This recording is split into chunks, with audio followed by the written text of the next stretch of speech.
Hey guys, welcome to Tech Tip channel. Hope you're doing well. In this video, I'm gonna be showing you how to delete your Facebook account permanently on mobile phone.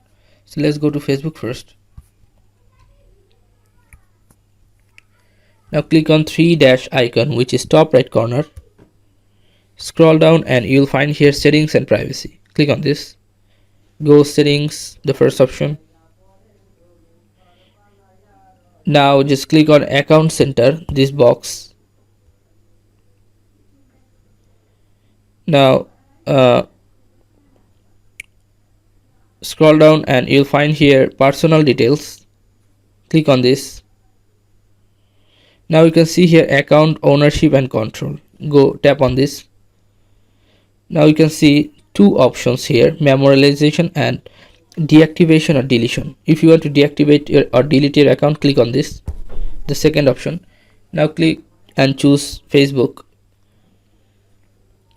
Now choose from here delete if you want to delete it, or if you want to deactivate, then choose this. I'm showing you the deletion, so clicking here, click on continue. Now choose the reason why you want to delete your Facebook account.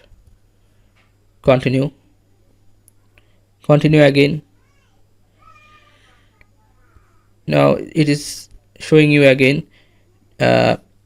Just scroll down and you'll find here continue. Click on this blue button.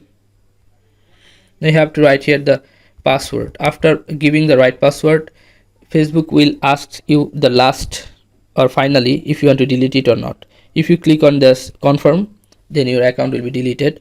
Remember that you can relog in your account within 60 days if you want to get back your ID. After 60 days, your account will be fully deleted from the server. Okay, so guys, this is how you can do this. So guys, if you find this video helpful, then please give a thumbs up and don't forget to subscribe the channel. Thank you so much for watching the video.